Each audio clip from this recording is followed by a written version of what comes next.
Waiting please. Message is going to say in 5 seconds. The message is ready. Bonjour, ceci est un message du bureau d'études du MGJOD concernant le PTB. Une Belgique libre d'extrémistes, un concept qui ne plaît pas au PTB. Il était une fois un temps où être d'extrême gauche te plaçait implicitement et logiquement à l'opposé de l'extrême droite. Tu prétendais même d'avoir inventé la moralité, l'égalité. Te croire le gardien absolu du temple de la justice sociale. Gauche intouchable, sainte, infaillible, d'une blancheur virginale. Haïssant le capital, sauf le livre homonyme de Marx et surtout celui des autres. Prônant les libertés d'expression, sauf celles qui expriment une pensée divergente. Décriant les privilèges, sauf les siens. Cultivant l'esprit de contradiction, sauf celui qui se permettait de critiquer les vertus démocratiques des régimes de la Havane, Moscou, Téhéran ou maintenant Damas. Persuadé d'incarner la voie, la vérité, la vie, témoin de la foi divine dans le siècle du socialisme 2.0. Porteur de tous les progrès, de tous les combats sociaux, d'affranchissement de tous les peuples de ce monde et parfois de l'autre aussi.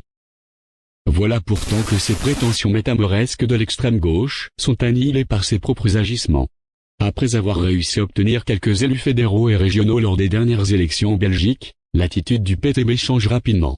D'un groupuscule s'érigeant en défenseur de la démocratie, de la liberté d'expression pour en bénéficier en premier, il est devenu un chasseur vivace de ses opposants. Les réseaux sociaux, moderne terre fertile de la propagande, se sont transformés en terrain de traque de toute personne qui n'adhère pas aux thèses marxistes. L'on se croirait au ton des procès politiques de l'époque soviétique. Les profils Facebook sont systématiquement signalés, pour faire taire tout avis contraire. Les personnes affichant d'autres opinions politiques sont harcelées, invectivées. Les groupes Facebook antitotalitaires, comme une Belgique libre d'extrémistes, signalés et envahis de trolls disjonctés. Lénine, fondateur du système répressif soviétique, icône PTB. Le PTB, qui veut nous faire croire qu'il a changé, se dit désormais léniniste et non pas stalinien, excusez du peu. Cette prétendue permutation n'est pourtant pas un certificat de bonne vie et mœurs démocratiques, bien au contraire. Ce discours, qui n'est pas original au PTB d'ailleurs, veut faire croire que le stalinisme fut la cause de tous les crimes communistes. Or ce fut bien Lénine qui mit les bases d'un système répressif. En créant par exemple, dès 1917, la Tchéka, organisation criminelle qui avait pour but le contrôle de la population, au profit du Parti communiste. En arrivant au pouvoir, Lénine fit exécuter ses opposants, y compris ceux qui avaient lutté contre l'empire tsariste, comme les vrais anarchistes.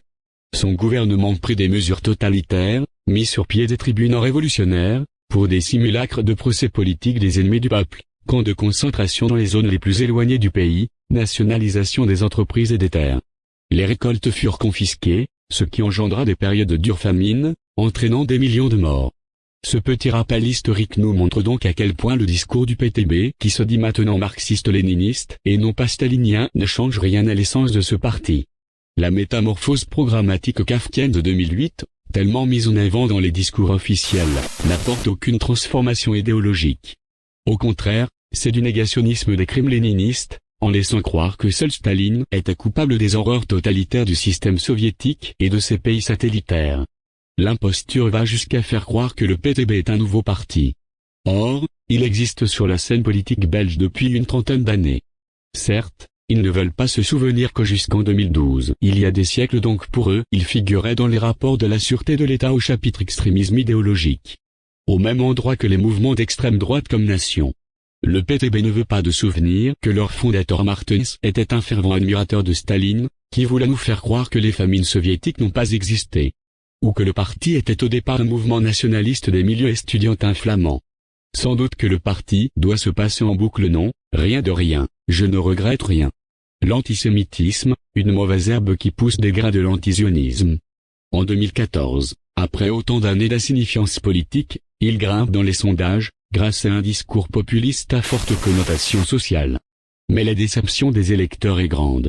À peine installés dans les hémicycles parlementaires, les quelques élus ne s'intéressent pas du tout aux problèmes belges. Ils lorgnent sur des horizons plus éloignés, qui leur permettent quelques exercices populistes.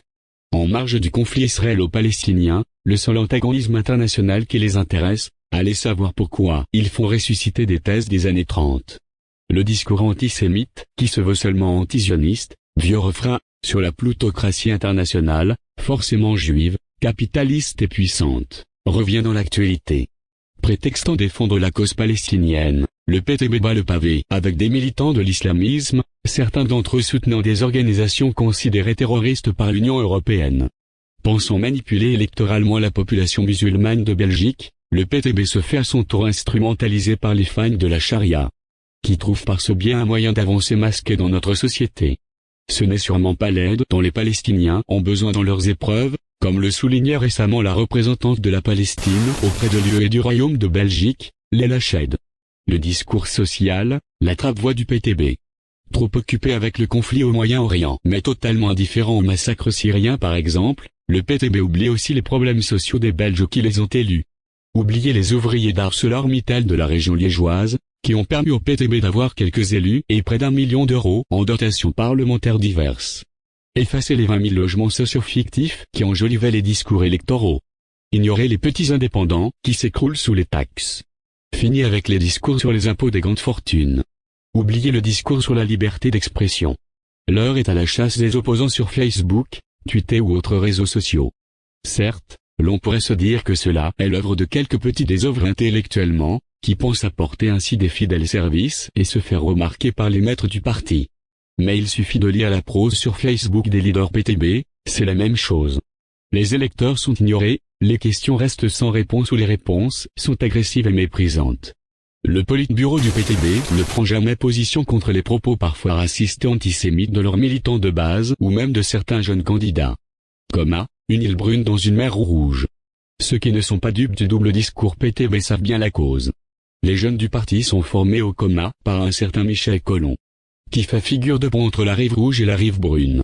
Ancien membre du comité de rédaction de la publication du PTB, solidaire, le confucianiste a pourtant la réputation d'être de gauche.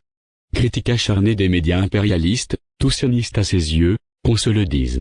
Admirateur extatique des régimes démocratiques des dirigeants éclairés comme Kadhafi, Ahmadinejad, Poutine, Milosevic, Chavez. Il anime un site d'information alternative, Investigation, où il se présente volontiers comme spécialiste de la désinformation. Cependant, sa réputation d'homme de gauche est mise à rude épreuve. Car son site abrite les écrits d'un nombre significatif de représentants de l'extrême droite. Au point que même les vrais milieux de gauche s'en inquiètent, comme le montre un article du blog Communisme ouvrier qui épingle ses liaisons dangereuses avec des négationnistes et leurs amis Jean Bricmont, Chantal Dupille, Paul-Éric Blanru, Thierry Messane, des conspirationnistes Michel Chossudovski, Alain A, Éric Margoli, partisans du régime iranien Luc Vervat, James Petra. Le site de Michel Collomb va jusqu'à publier une interview avec Hélène Messal, dirigeant du Hamas depuis 2004. Pour rappel, le Hamas est considéré une organisation terroriste par l'Union européenne. En guise de conclusion, le temps d'insolence idéologique de la gauche morale est bien révolu, presque avant même d'avoir réellement eu lieu. Fini le temps où les extrémistes devaient se briser le cœur pour choisir entre le petit père des peuples et le Führer. Au XVIe siècle, la sinistre parenté des totalitarismes du siècle passé perdure et se nourrit même des nouvelles évolutions sur la scène internationale.